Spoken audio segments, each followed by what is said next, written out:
Baiklah, Bapak Ibu semuanya, sembari menunggu teman-teman yang lain, kita langsung saja memulai acaranya.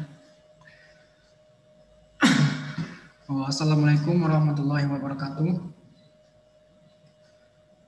Selamat pagi dan salam sejahtera bagi kita semua. Perkenalkan, saya Ridho Septia Agung, Supervisor Rumah BUMN Kerinci. Pada hari ini saya sebagai moderator untuk memandu acara pelatihan yang kita laksanakan pada hari ini, Rabu 28 Oktober 2020. Selamat datang kami ucapkan kepada seluruh peserta pelatihan Klinik Bisnis Online Rumah BUMN Kerinci dengan tema Membuat Perencanaan Usaha dengan Metode Bisnis Model Kanvas, bersama narasumber yang telah hadir pada hari ini, yakni Coach Ferry Satria dengan sapaan akrabnya Coach Ferry. Dengan beliau seorang owner Hotel Jaya Wisata yang ada di Kota Sungai Penuh. Selain itu beliau juga owner PT Talang Lindung Sakti, yaitu perusahaan yang bergerak di bidang air mineral kemasan. Oke, sekilas mengenai topik yang akan kita bahas pada hari ini, yakni membuat perencanaan usaha dengan menggunakan metode bisnis model kanvas. Jadi pelatihan ini bertujuan untuk membantu pelaku usaha agar dapat membuat perencanaan proses bisnis dan memvalidasi poin penting dalam bisnis seperti sumber daya, aktivitas, hubungan yang akan dijalin dengan pihak terkait, pendapatan hingga pengeluaran yang harus dikeluarkan. Jadi dengan menggunakan konsep bisnis model kanvas, pelaku usaha akan mendapatkan gambaran lebih lengkap tentang bisnis yang sedang dijalankan, serta mampu memberikan ide bisnis baru dengan bentuk yang lebih terstruktur dan menawarkan perspektif yang baru agar bisa dilihat dari berbagai sudut pandang. Nah, untuk lebih jelasnya, marilah bersama-sama kita menyimak penyampaian materi oleh narasumber yang telah hadir pada hari ini. Kepada Coach Ferry Satria, waktu dan tempatnya kami persilahkan.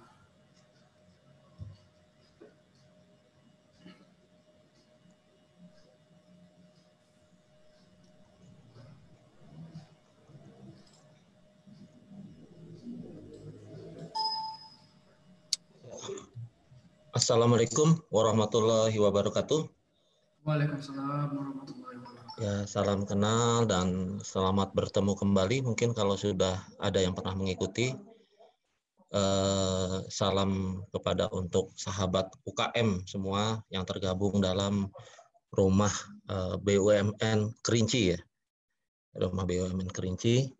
Dan tentu pesertanya ini banyak dari mana-mana ya, ada dari yang tergabung dalam rumah kreatif BUMN seluruh Indonesia yang hadir pada hari ini. Tentunya tadi sudah disampaikan pengantar oleh dari supervisor tentang bagaimana kita menggunakan model bisnis kanvas untuk memvalidasi ya, untuk memulai kegiatan-kegiatan usaha kita. Mungkin ini sudah bisa dimulai, host? Sudah ya? Oke. Jadi saya akan share materinya di sini dan akan kita jelaskan tentang bagaimana secara sederhana kita menggunakan model bisnis kanvas ini.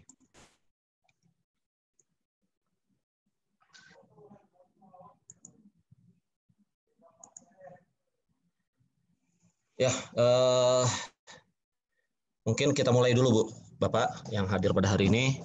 Pemikiran yang salah tentang dunia usaha atau tentang bagaimana kita akan memulai usaha. Bahwa usaha itu adalah bakat, usaha itu tidak real, nggak punya produk, nggak punya ide, nggak punya modal, dan yang lain-lain. Ini pemikiran yang salah ya tentang kita memulai usaha.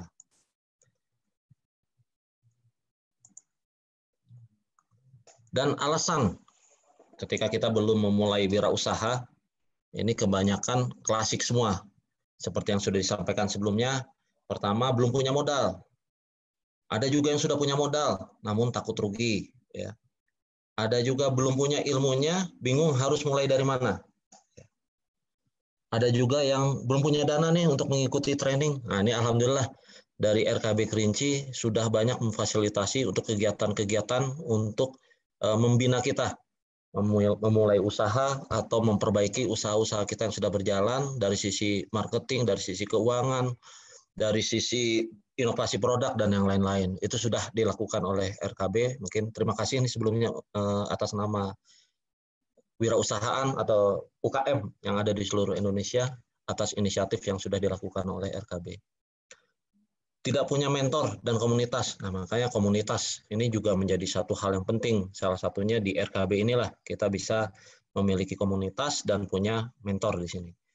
Sudah mulai belajar dan praktek, namun belum mendapatkan hasil yang memuaskan. Ya, namanya usaha ini membutuhkan fokus, membutuhkan ketelatenan dan juga istilahnya daya juang kita yang lebih daripada sebelumnya. Kita akan mulai dengan bisnis model dulu. Apa yang dimaksud dengan bisnis model ya? Bisnis model adalah menggambarkan suatu organisasi ya. Bagaimana organisasi bisnis atau sebuah bisnis mengcreate, menciptakan dan menyampaikan serta mengambil sebuah nilai. Ya. Ini pengertian dasarnya, tapi nanti kita akan jelaskan.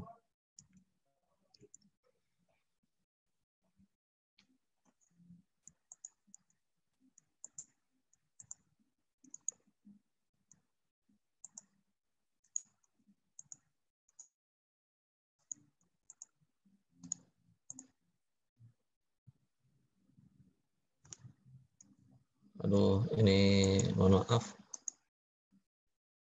Slide-nya tidak terbuka ya.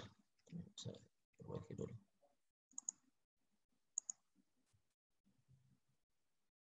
Ya, intinya sebuah bisnis model itu bagaimana suatu organisasi ya, organisasi membuat suatu produk yang akan kita sampaikan kepada customer, kepada calon pembeli gitu ya.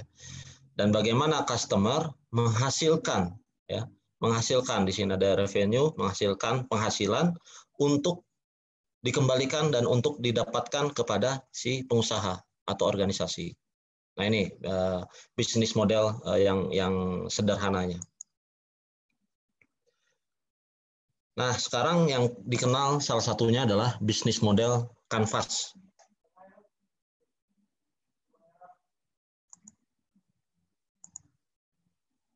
Bagaimana cara membuat bisnis model Canvas? Yang pertama itu adalah kita harus mengenal namanya 9 building block. Kok nggak muncul?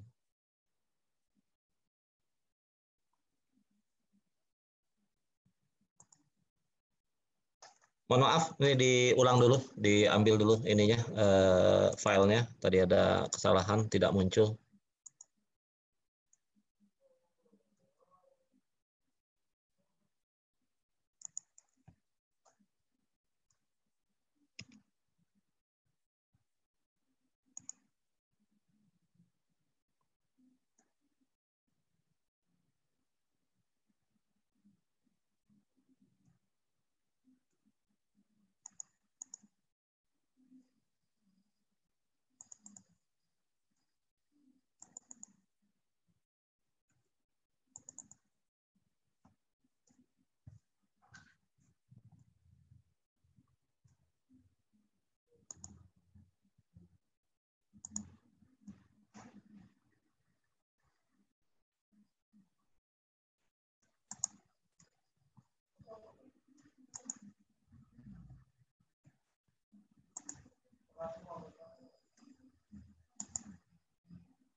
Apa ya, nggak muncul.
Bang.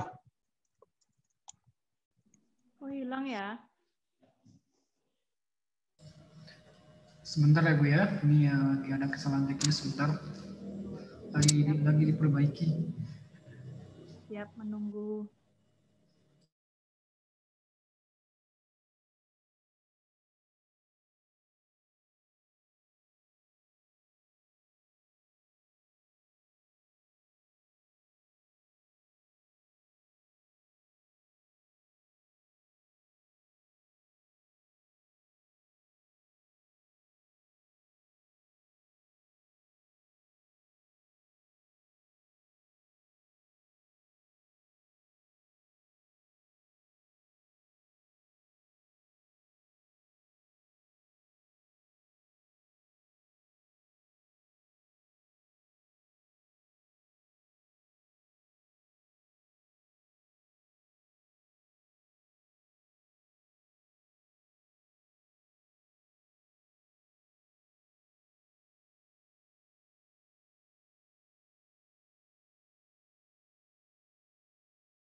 Oke, kita ulangi ya.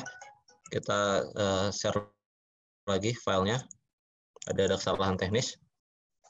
Ya, jadi tadi saya sudah sampaikan bahwa bisnis model itu adalah bagaimana suatu organisasi menciptakan suatu produk dan mendeliver atau menyebarkan, menyampaikan produk itu kepada konsumen dan bagaimana mendapatkan nilai, ya, mendapatkan income di sini tentunya.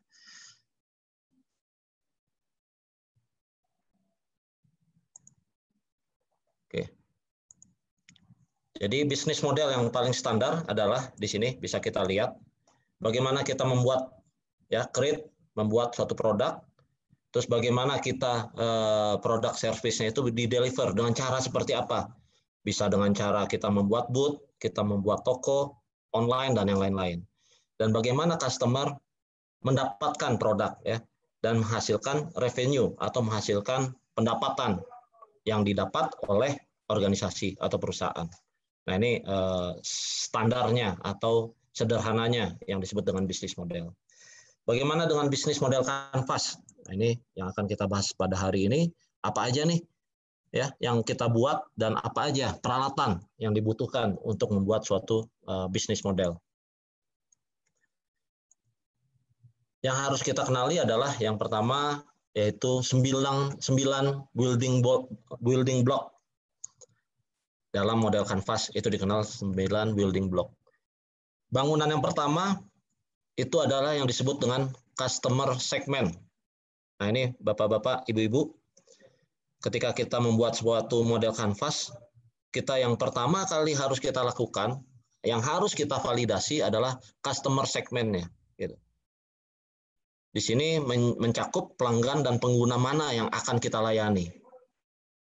Dan pekerjaan apa yang benar-benar ingin kita selesaikan untuk customer kita. Jadi masalah yang ada pada customer kita itu adalah Ya kalau orang masalah itu kan dihindari, tapi kalau kita justru mencari masalah. Masalah apa yang dimiliki oleh customer kita? Nah, ini kita untuk menciptakan yang disebut dengan customer segment, blok yang pertama. Ya. Dan blok yang kedua, itu yang disebut dengan value proposition. Nah, ini blok yang kedua, value proposition. Apa itu value proposition? Value proposition ini adalah nilai, sesuatu yang ingin kita tawarkan. Jadi kita tadi pertama kita bahas ya, kita udah tahu masalahnya dulu. Masalah customer kita apa? Kita ambil sekarang permasalahannya adalah kalau kita di kota-kota besar Bapak Ibu ya, permasalahannya di Jakarta misalnya. Di Jakarta adalah kita bisnis Gojek. Permasalahan yang dihadapi oleh para customer Gojek adalah mereka ingin menikmati makan siang tanpa keluar kantor, karena begitu mereka keluar kantor dihadapkan dengan masalah macet di jalanan dan yang lain-lain, bisa jadi hujan dan yang lain-lain gitu. Banyak kendala. Tapi bagaimana mereka mendapat kemudahan, permasalahan mereka dijawab dengan value proposition dari Gojek. Apa itu? Gojek menciptakan aplikasi dan akan menyelesaikan permasalahan yang mereka hadapi gitu. Ibaratnya sekarang kita punya asisten pribadi, butuh makanan, kita tinggal gunakan aplikasi, makanan itu tiba, butuh kendaraan, kita gunakan aplikasi, kendaraan yang kita butuhkan pun tiba di situ. Nah, ini contoh bentuk dari value proposition ya. Jadi apa yang kita tawarkan secara jasa ya, secara produk itu apa yang kita tawarkan pada mereka. Terus apakah mereka peduli? Ya, nah ini ibaratnya sekarang ini seperti kalau kita menyusun, kalau kita SD atau TK kan kita menyusun puzzle ya, menyusun puzzle. Nah, ini ibarat sebuah puzzle. Jadi antara customer segment dan value proposition ini harus klop, ketemu. Ya, saya beberapa hari yang lalu banyak melihat postingan ya. Yang penting jualan aja, biar Allah yang mendatangkan pembelinya gitu kan. Nah, ini postingan-postingan yang sebetulnya betul gitu. Betul gitu. Tapi di sini yang ingin saya sampaikan bahwa memang rezeki itu semua dari Yang Maha Kuasa, tapi Allah di sini mensyaratkan kita sebagai manusia, sebagai hambanya untuk berusaha menjemput rezeki itu tadi. Ya bagaimana caranya? Nah, ini salah satunya. Jadi antara customer segment dan value proposition ini ibarat puzzle yang harus klop, yang harus saling mengisi gitu.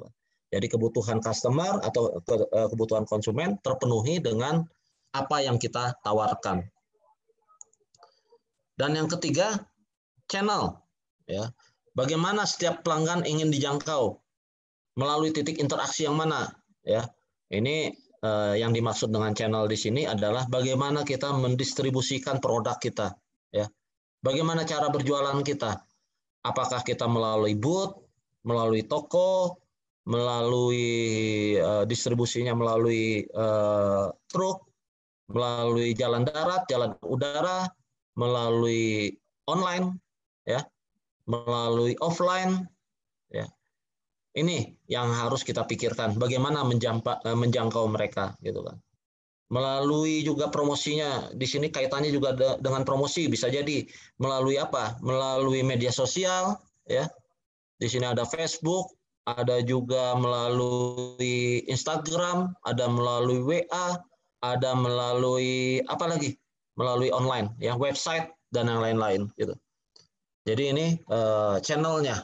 Bagaimana kita menjangkau setelah kita memiliki produk, setelah kita memiliki apa yang ingin kita tawarkan, bagaimana kita menjangkau si calon customer kita. Dan yang keempat adalah customer relationship-nya. Ya. Hubungan seperti apa yang kita ingin bangun dengan customer kita ya di sini. Di sini bisa melalui kalau kita di bank-bank ada khusus yang membidangi customer relationship, atau di perusahaan-perusahaan besar ada khusus bagaimana customer relationship ini dibangun gitu. Intinya customer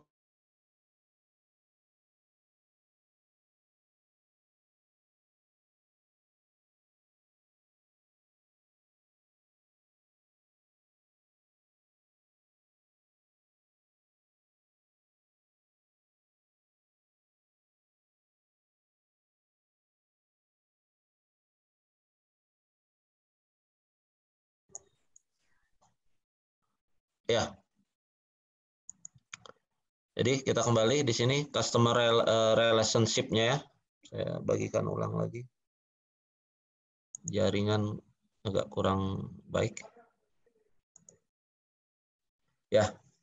Di sini bagaimana customer relationship? Karena yang ingin kita ciptakan adalah customer kita sudah membeli, bukan putus sampai di situ, tapi membeli lagi, dan membeli lagi gitu. Nah, ini hubungan seperti apa yang ingin kita bangun dengan customer kita nantinya. Yang kelima itu ada yang disebut dengan revenue stream. Ya, revenue stream ini adalah pendapatan apa saja yang ingin kita hasilkan, ya, yang kita hasilkan. Jadi mungkin di sini Bapak Ibu ya, saya ambil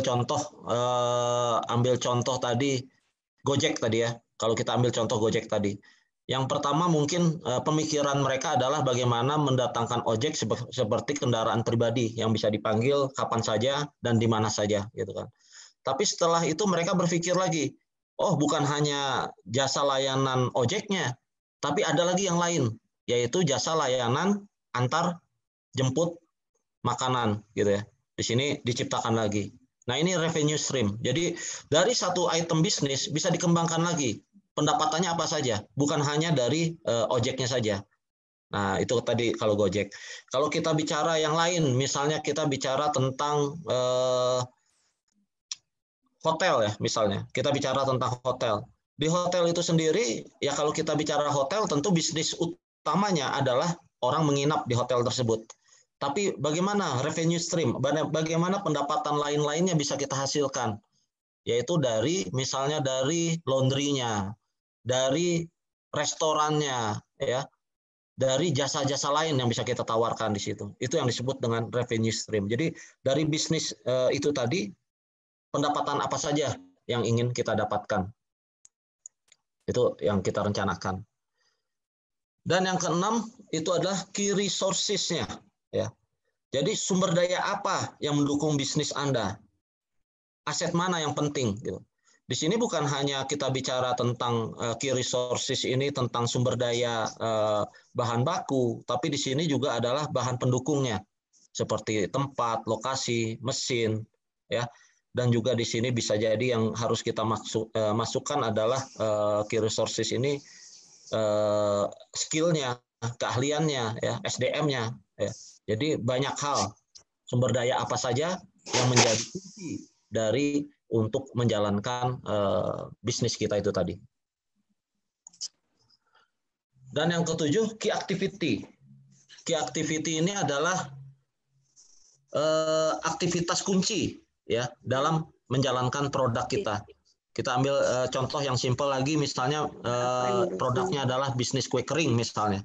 Aktivitas kuncinya di sini ya tentu memproduksi kue ya, memproduksi kue. Aktivitas kunci apa lagi yang penting di sini?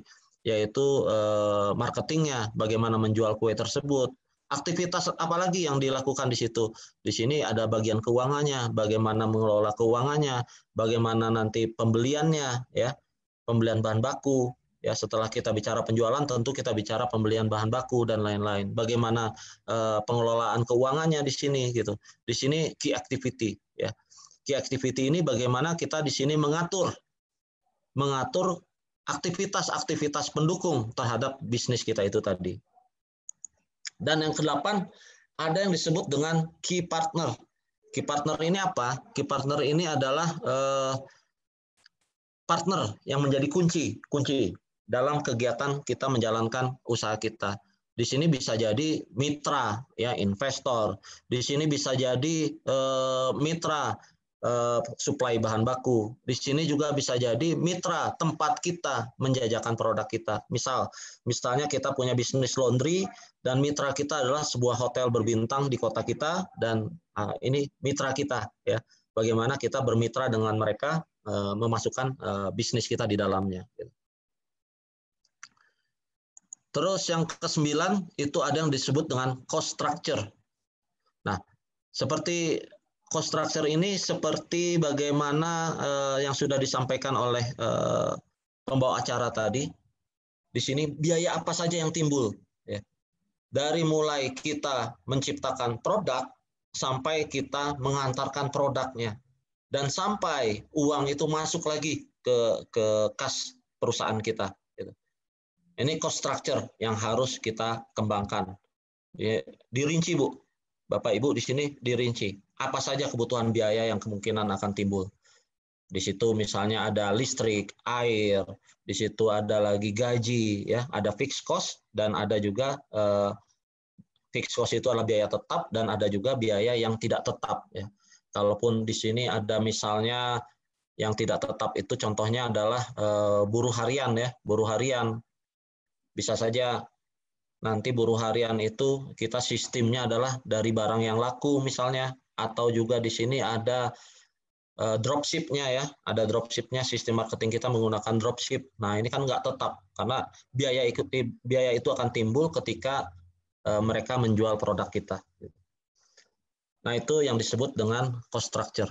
Inilah yang disebut dengan 9 blok, Bu. 9 blok dari yang disebut dengan model kanvas. Nah, dari 9 blok ini yang kita lihat adalah pertama yang kaitannya dengan customer, ya. Di sini bisa kita lihat model kanvas kita, ya, adalah bagaimana customer relationship-nya, distribusi channel-nya, ini kaitannya dengan customer. Dan juga ada yang disebut dengan penawaran, offer, ya. Ini adalah value proposition. Nah, value proposition adalah apa yang kita tawarkan. Dan yang berikutnya infrastruktur. Nah, infrastruktur ini apa? Yaitu tadi yang sudah saya sampaikan tadi adalah di sini termasuk adalah key resource-nya, ya, key partner-nya, dan di sini juga ada cost structure-nya. Ini disebut dengan cost structure-nya, ya, atau infrastrukturnya.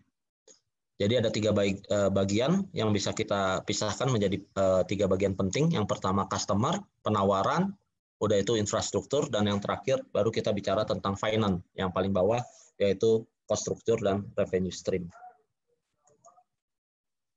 Nah, Bapak-bapak, Ibu-ibu, mungkin kalau kita membuat model kanvas yang paling kita membuat di atas karton, ya. Kalau memang kita terbiasa dengan komputer, kita masukkan itu boleh juga, tapi lebih nyaman lagi sebenarnya di atas karton.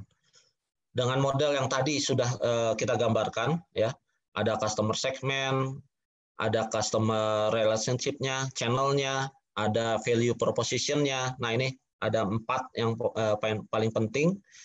Nah, itu bagaimana kita tempel, apa saja yang menjadi hal-hal penting yang perlu kita perhatikan. Misalnya contoh, kita bicara tentang customer segment, ya. Kita ambil contoh di sini adalah bisnisnya kita menjual lemonade. Lemonade ini air jeruk, Bu, ya. Air jeruk. Kita ambil contoh air jeruk, bisnisnya adalah air jeruk, gitu. Bagaimana customer segmentnya, gitu. Nah, tentu kita akan menjual air jeruk kita ini tadi.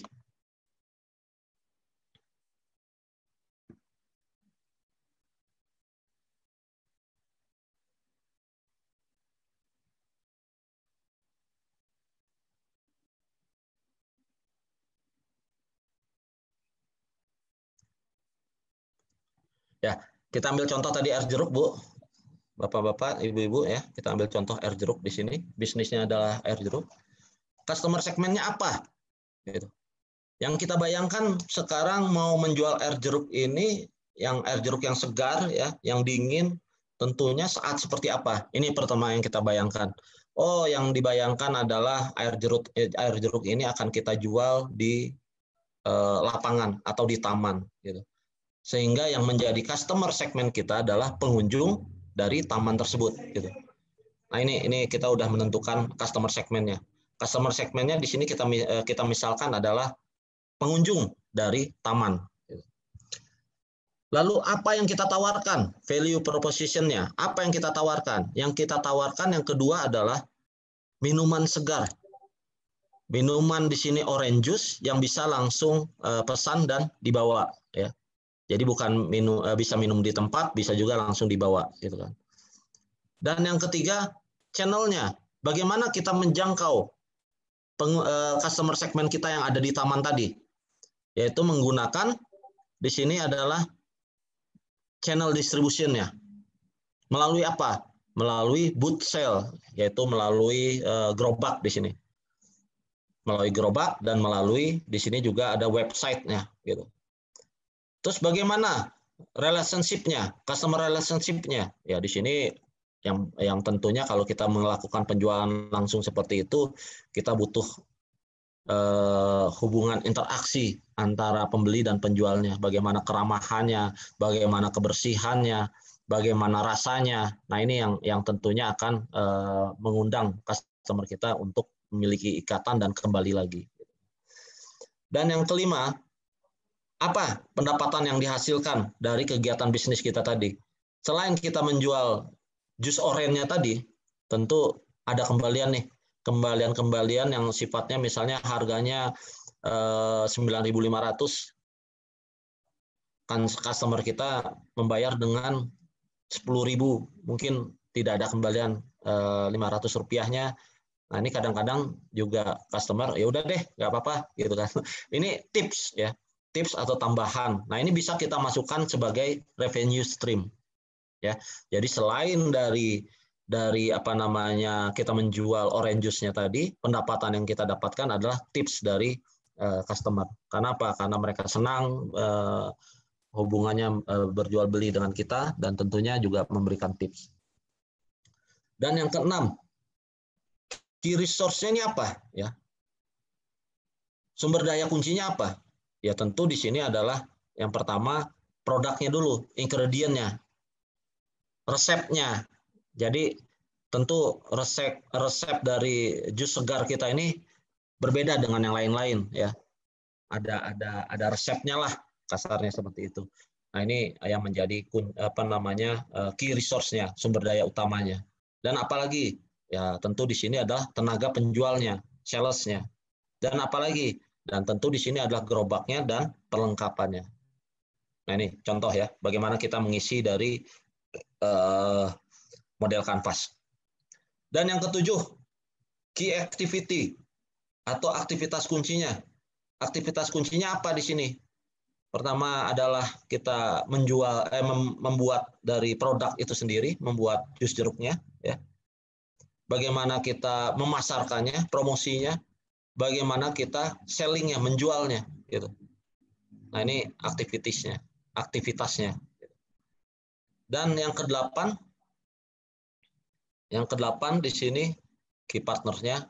Key partnernya tentu di sini adalah tempat kita membeli bahan baku bisa jadi, dan juga bagaimana tempat kita menjual. Misalnya kalaupun di taman tempat kita berjualan tersebut memang harus ada biaya yang kita bayarkan untuk biaya kebersihan dan yang lain-lain, tentunya mereka juga menjadi key partner kita.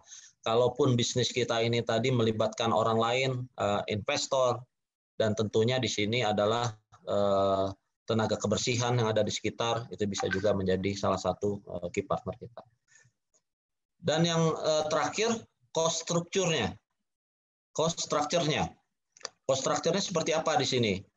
Nah, tentu di sini cost structure-nya ya tadi kita ada kegiatan marketing tadi ya, promosi, menggunakan flyer, menggunakan brosur, tentu ada biaya brosurnya. Terus juga di sini ada peralatan yang kita beli, ada biaya peralatannya. Dan juga di sini ada tenaga penjualnya. Tenaga penjualnya tentu di sini ada gaji, ada komisinya gitu ya. Nah, cost structure lain adalah ingredient-nya, adalah bahan baku untuk produk yang kita buat tadi. Ini cost structure-nya. Dan bisa juga dimasukkan kalau ada sewa tempat, yaitu nanti sewa tempatnya. Kalaupun nanti kita punya tempat itu di sebuah ruko, ya ada juga nanti listriknya, airnya, dan yang lain-lain. Ini cost structure. Artinya yang saya harapkan dari bapak-bapak dan ibu-ibu memahami bahwa untuk membuat suatu model bisnis kanvas ini adalah bagaimana kita bisa menggambarkan secara lengkap, ya, menggambarkan secara lengkap dari customer segment sampai dengan cost structure. Gitu. Customer segment ini nanti mungkin lebih rumit lagi, bisa lebih detail lagi dibikin. Gitu.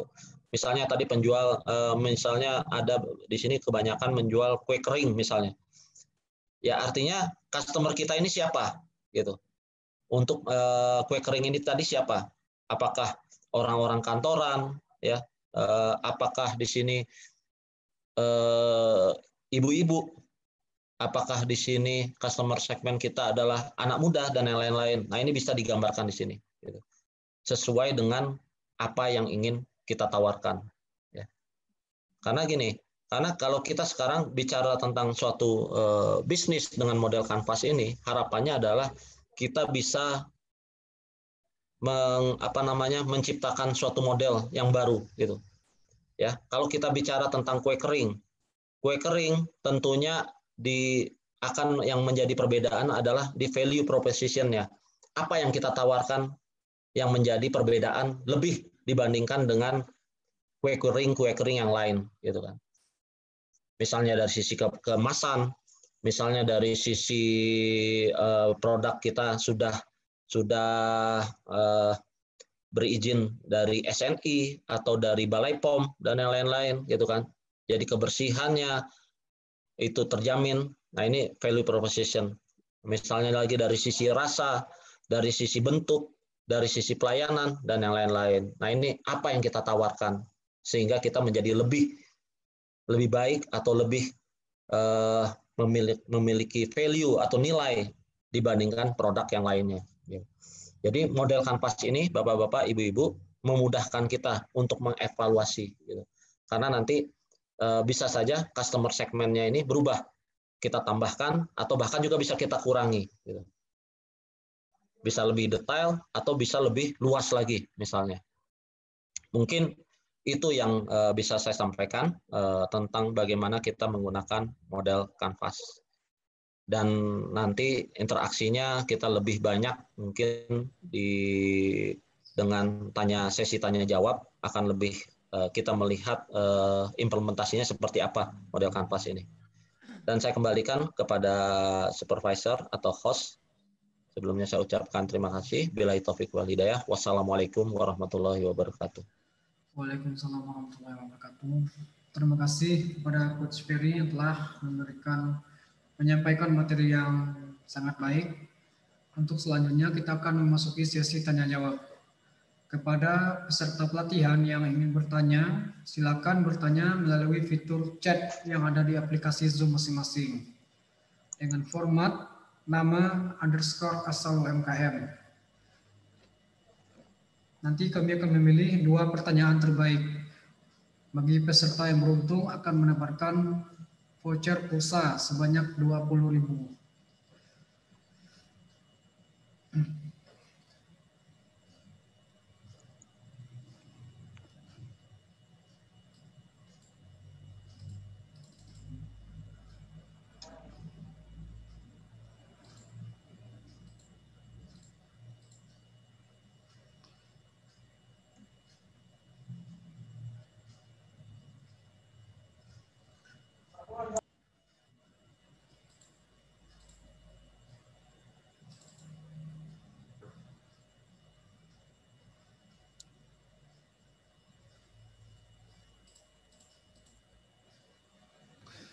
Apakah ada yang ingin bertanya?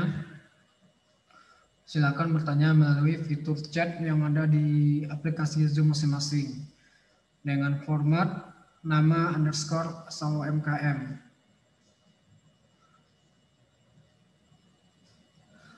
Peserta yang beruntung akan mendapatkan voucher pulsa senilai 20.000.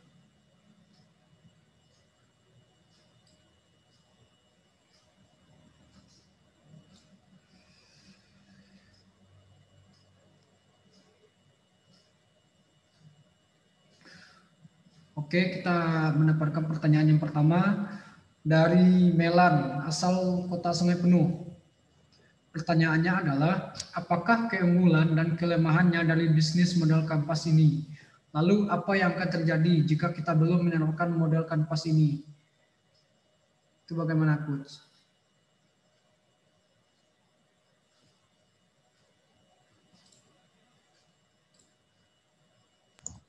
Langsung saja atau ditampung dulu langsung dijawab ya? Langsung dijawab aja, Coach. Oke. Jadi yang namanya model bisnis ini bermacam-macam ya. Ada Ya, banyak macamnya gitu. Tapi saya lebih prepare atau lebih memilih model kanvas ya. Kenapa? Karena model kanvas di sini pertama kita bicara tentang di awalnya dulu, yaitu customer segment. Bagaimana kita merancang suatu produk atau membuat suatu bisnis ya berdasarkan dengan keinginan dari customer. Gitu. Intinya adalah produk itu nggak ada sih produk yang sebenarnya nggak laku gitu kan. Tapi terkadang kita melihat bahwa membuat suatu produk atau membuat suatu bisnis tanpa kita melihat dulu customer segmennya. Jadi bisnis yang kita buat ini untuk siapa ya dan untuk memenuhi kebutuhan konsumen kita yang mana gitu. Nah ini yang kadang-kadang terlewati. Jadi model bisnis kanvas adalah satu model bisnis yang lengkap di sini karena di sini bagaimana kita memperhitungkan customer segmennya, yang kedua kita bagaimana mempersiapkan produknya, apa produk yang ingin kita tawarkan kepada customer kita, dan juga di sini bagaimana kita mendistribusikannya, bagaimana juga kita menjaga hubungannya ya dengan relationship-nya tadi. Dan di sini key activity-nya ini bisa kita contohkan sebagai SOP ya, SOP dalam sebuah perusahaan. Kegiatan usaha kita ini SOP-nya seperti apa, aktivitasnya apa saja gitu kan. Dan juga key resource-nya. Nah, jangan sampai di sini penting nih, key resource juga penting sekali. Karena apa? Terkadang kita membuat suatu produk gitu tanpa melihat key resource-nya, ya, bahan bakunya gitu. Ini penting sekali. Sumber dayanya yang ada di situ penting sekali gitu. Jadi kalau saya sering melihat ada produk misalnya kita produknya adalah ini menjadikan suatu bisnis yang utama ya. Misalnya kita adalah sop buntut gitu ya. Kalau sop buntut menjadi suatu bisnis utama gitu kan. Ini kebayang nggak gitu? Kebayang nggak bagaimana kita mengelola sumber dayanya? Kenapa? Karena satu ekor sapi ya buntutnya satu gitu. Mungkin beratnya nggak banyak. Satu ekor sapi buntutnya 2 kilo 3 kilo ya. Nah kalau kita bisnis ini menjadi besar, nah yang kita bayangkan dari mana kita mendapatkan buntut sapinya lagi gitu. Dalam sebuah kota, misalnya saya bicara kota kecil seperti kota Sungai Penuh ini, mungkin dalam sehari kebutuhan sapi yang harus dipotong mungkin sehari itu adalah sekitar 20 sampai dengan 30 ekor sapi per hari gitu. Nah, berarti hanya 20 sampai 30 buntut yang ada dengan rata-rata satu buntut itu menjadi 10 porsi, ya artinya kalau 30 ya 300 porsi. Ini udah mentok nih. Nggak ada pengembangannya lagi. Nggak bisa kita ingin lebih lagi daripada itu. Nah, makanya sifatnya bisnis-bisnis yang kita perhatikan key resource-nya adalah supaya kita tidak terjebak dengan bahan bakunya nanti gitu.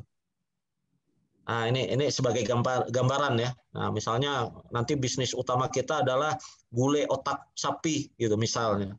Ya otaknya berapa banyak gitu dan berapa besarnya. Sehingga produk yang kita hasilkan juga berapa banyak dalam sehari gitu. Nah, nanti bisa jalan nggak bisnis kita dengan kondisi seperti itu. Nah, ini yang perlu kita perhitungkan ya. Kenapa nggak? Ya udah langsung aja bisnis kita adalah sop sapi ya, jadi bisa banyak hal yang kita jual, ada buntutnya, ada dagingnya ya, ada sumsumnya, ada iganya dan yang lain-lain. Nah itu mungkin perlunya model bisnis kanvas ini, karena model bisnis kanvas ini bagaimana kita melihat dari segala sisi, dari mulai kita menentukan calon customer sampai dengan transaksi itu terjadi. Mungkin itu jawaban untuk Saudari Melan dari Sungai Penuh. baik. Untuk selanjutnya ada pertanyaan dari Isma Dumai. Tadi sinyalnya error, jadi kurang paham. Bagaimana cara membuat ide dengan model kanvas? Adakah kekurangan kelebihannya bagi konsumen, bagi diri kita sendiri? Ya, Bu Isma dari Dumai ya, bagaimana membuat ide dengan model kanvas. Nah Bu, di sini mohon maaf tadi mungkin kalau terputus atau tadi juga ada file yang belum terkirim tadi ya, belum terbagikan.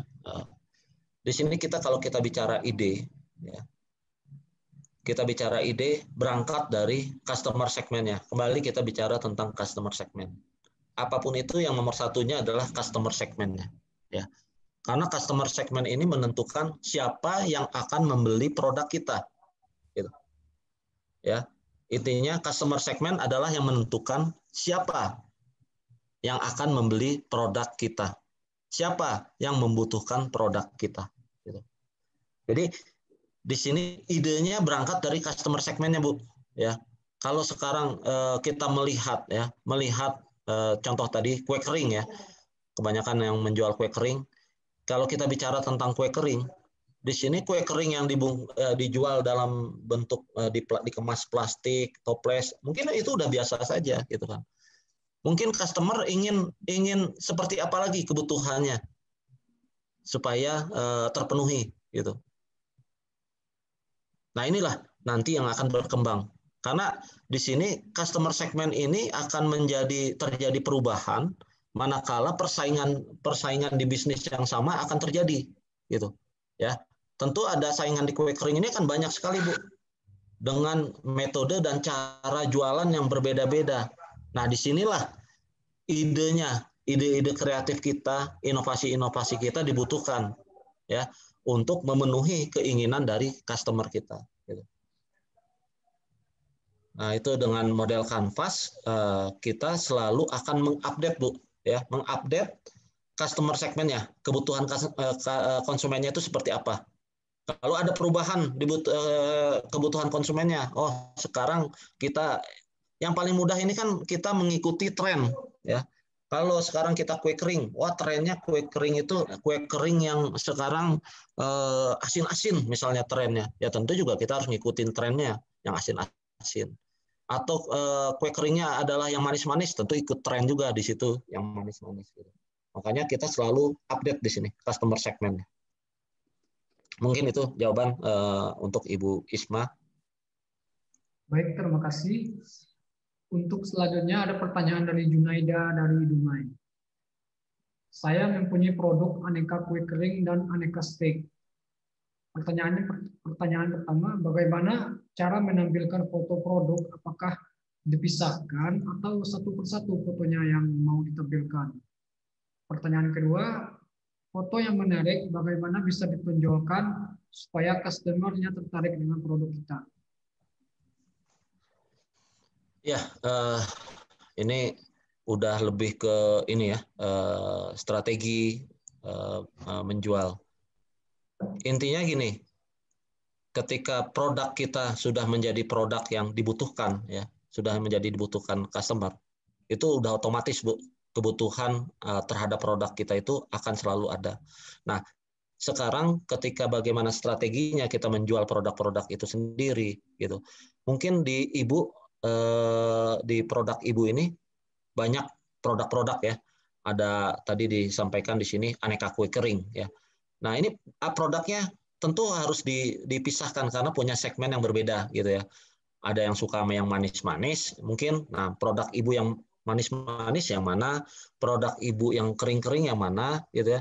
Kalaupun di sini segmentasinya berdasarkan rasa tadi, yang suka rasa manis-manis, ya apa produknya itu difotokan, gitu kan.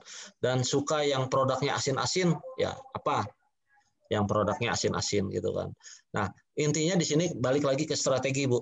Ya, kalau mungkin saya lihat kemarin ada pelatihan-pelatihan sudah ke bagaimana marketing di Instagram, bagaimana marketing di Facebook maupun di WA gitu. Ini udah kita validasi dulu ya.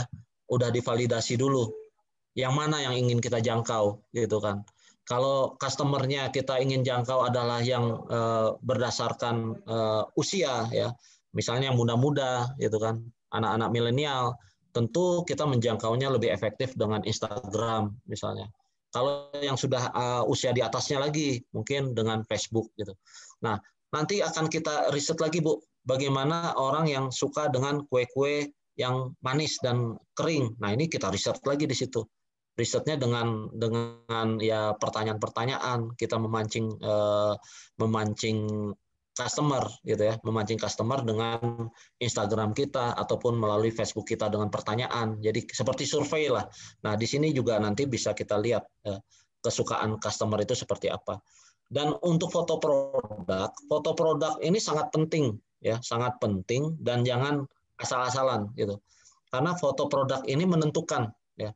Kalau foto produknya hasilnya tajam, bagus dan artinya bisa menarik ya, menarik calon customer untuk bisa merasakan produk itu. Jadi lihat gambarnya itu udah terasa gitu. Wih, ini renyah, ini enak dan yang lain-lain gitu. Itu udah tekan satu persatu gitu. Mungkin itu jawabannya terhadap pertanyaan Ibu atau Bapak Junaida. Baik. Untuk selanjutnya ada pertanyaan dari Herlina dari Dumai. Dari semua yang sudah diterangkan di dalam bisnis model kanvas ini, dari segmen-segmen tersebut, apakah disertai pembukuan secara detail juga dari awal sampai akhir dalam mengelola usaha kita? Ya, untuk Bu Erlin dari Dumai, ya tentu kita bicara bisnis yang baik, usaha yang baik, ya itu memang harus teradministrasi dengan baik, harus tercatat semuanya, Bu. Dari mulai kita pembelian bahan baku sampai dengan penjualan kita, itu harus tercatat semuanya. Dan aktivitas-aktivitas yang mengeluarkan biaya itu pun harus tercatat semuanya, gitu. Karena dengan kemampuan kita mengadministrasikan dengan baik, ini menghindari kita dari kerugian ya. Jangan sampai kita merasakan bahwa loh ini sering dialami oleh bapak-bapak dan ibu-ibu ya, teman-teman wirausaha, rasanya jualan saya laku, tapi kok uangnya nggak ada ya, kemana gitu kan. Nah, karena apa? Karena di sini pencatatan kita yang lemah ya, pencatatan kita yang lemah. Dan yang kedua, kita masih menggabungkan antara uang di bisnis dan uang di pribadi ya. Kantong kita untuk bisnis, kantong kita untuk pribadi, untuk harian, ini harus kita pisahkan Bapak-bapak dan Ibu-ibu ya. Kalau perlu kita bicara di segmen bisnis kita ini tadi gitu kan.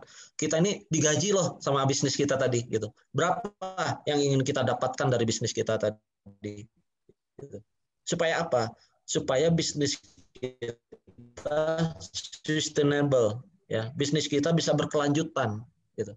Karena kuncinya adalah di manajemen keuangannya ini tadi nih, sangat penting sekali.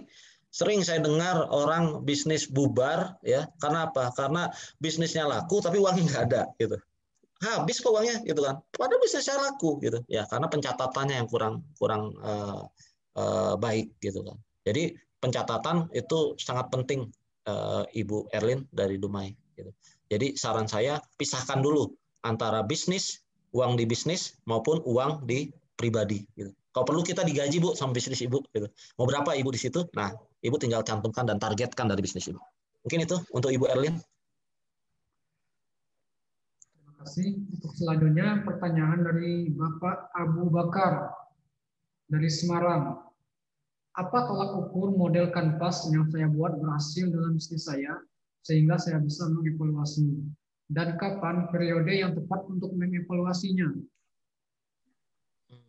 Ya, ini luar biasa pertanyaannya. Jadi Pak Aziz, tolak ukur model kanvas ini berhasil adalah tentunya ya kita yang paling utama adalah kita visi kita dulu, visi kita dalam berbisnis. Ini di luar dari model kanvas ya. Artinya kita sudah punya visinya dulu. Visi kita dalam berbisnis ini apa yang ingin kita capai. Karena apa? Karena ketika kita tidak mempunyai target yang ingin kita capai, ya tentunya kita nggak punya nih ukuran untuk mengevaluasi apa yang kegiatan yang kita lakukan. Jadi di sini targetnya dulu Pak, ya. Target dari Pak Abu Bakar yang harus Bapak tetapkan. Ya. Visi dari bisnis Bapak ini yang harus diinikan. Misalnya visi Pak Abu Bakar dalam jangka waktu 5 tahun ini punya cabang usahanya, misalnya resto ayam bakar, punya 10 cabang gitu. Nah, ini ukurannya adalah ketercapaiannya. Tercapai nggak 10 cabang tadi? Terus bagaimana kondisi outlet-outletnya? Ya, untung apa rugi gitu kan? Nah, di sini kita bisa melakukan evaluasi. Gitu. Nah, kalaupun di sini kita bicara tentang belum laku, capaiannya belum tercapai. Nah, ini kita pertajam lagi customer segmentnya. Gitu. Apa yang belum tercakup di situ? Gitu. Nah, kita kembali lagi ke apa yang kita tawarkan. Ya, di sini value proposition-nya. Ya, sudah terpenuhi belum keinginan-keinginan atau harapan-harapan dari customer terhadap produk kita? Nah, ini jawaban untuk Pak Abu Bakar. Dan evaluasinya bisa bulanan, bisa 2 bulan, 3 bulan, gitu. Bahkan seminggu pun bisa kita evaluasi. Mungkin itu jawaban untuk Pak Abu Bakar. Baik. Untuk selanjutnya pertanyaan dari Maria Ulfa, Sungai Penuh Kerinci. Pertanyaannya adalah bagaimana memaksimalkan key partner dalam model bisnis Canvas? Ya, memaksimalkan key partner. Ya, jadi kita balik lagi ke melihat ke ininya. Key partner, ya. Key partner ini di sini, ya. Key partner ini di sini adalah partner kita yang menjadi faktor kunci dalam menjalankan bisnis kita. Kita bicara contohnya SDM, ya. Kalau kita bicara SDM tentang produk kita adalah restoran, tentu key partner kita yang paling utama adalah kokinya. Gitu. Kokinya ini harus ada dulu, gitu kan. Nah, kalau kita bicara tentang bisnis kita di bisnis cafe, key partner kita yang paling utama adalah peraciknya atau baristanya. Nah, baristanya ini yang paling penting, yang menjadi posisi kuncinya, gitu. Nah, perlakuan kita terhadap key partner kita ini menjadi sangat penting, ya.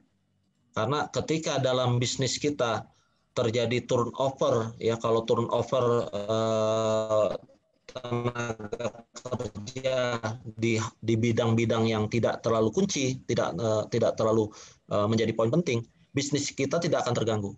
Tapi kalau turnover-nya terjadi di posisi kunci, tadi seperti saya contohkan, misalnya rumah makan dengan kokinya, gitu, berganti koki tentu akan berganti rasanya lagi, gitu kan, akan berganti-ganti, akan berbeda lagi rasanya. Nah, rasa yang terhadap customer kita tadi yang udah cocok bisa jadi berubah nih. Wah, ini kenapa rasanya berubah? Sama seperti bisnis kopi tadi. Baristanya berubah akan merubah gaya, rasa dan yang lain-lain, gitu kan. Nah, artinya di sini bagaimana kita mengelola key partner kita, ya. Ini faktor terjadi perubahan-perubahan yang sangat mendasar. Nah, yang di posisi lain key partner ini bisa jadi investor misalnya. Bagaimana investor juga posisinya dalam posisi yang kita lagi baik-baiknya, investor tiba-tiba menarik diri, gitu kan. Sehingga ya masalah keuangan juga akan timbul nanti di usaha kita. Nah, ini bagaimana kita mengelola ini tadi. Nah, bagaimana kita juga memvalidasi apa saja yang menjadi key partner kita, siapa saja, gitu. Mungkin itu jawaban dari Ibu Maria Ulfa. Baik, terima kasih. Oh, jadi intinya setiap pebisnis tentu menginginkan kegiatan usaha mereka terus berjalan dan berkembang. Sebuah bisnis juga membutuhkan manajemen, strategi, dan sistem yang berguna untuk mempermudah seseorang yang bekerja agar lebih efektif dan juga efisien. Salah satu model bisnis yang dapat diterapkan yakni bisnis model Canvas. Baiklah, untuk selanjutnya kami mengimbau kepada Bapak Ibu peserta pelatihan agar menyalakan fitur video karena kita akan melakukan sesi foto bersama terlebih dahulu.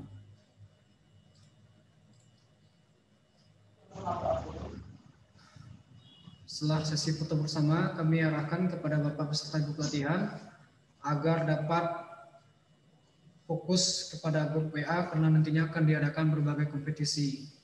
Bagi para peserta pelatihan yang beruntung akan mendapatkan hadiah berupa voucher pulsa senilai 20.000.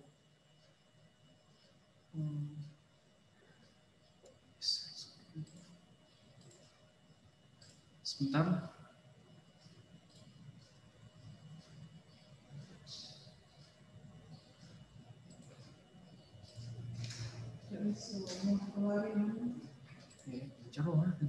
Jero ini.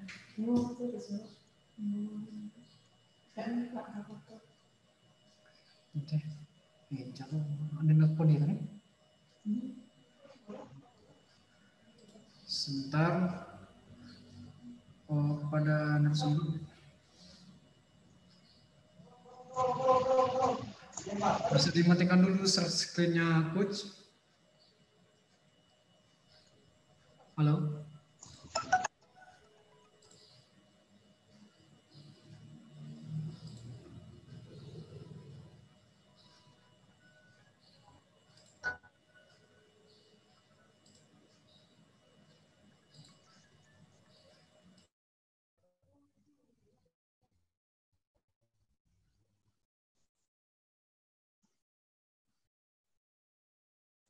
Oke, sebentar.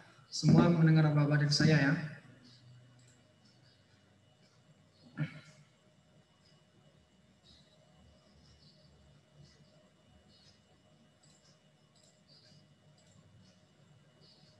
Oke.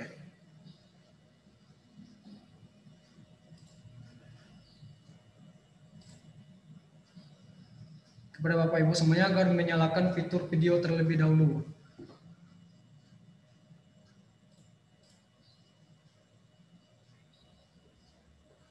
Ini masih banyak yang belum nyala. Oke. Nggak mau eksis itu, Pak. Oke ya, semua mendengar apa-apa dari saya.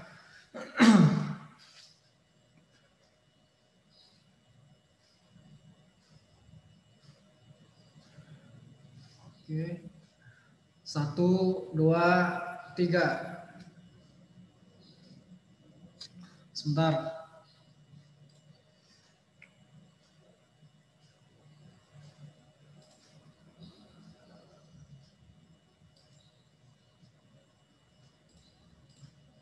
Oke. Satu kali lagi, gaya bebas. 1, 2, 3. Ya, mantap.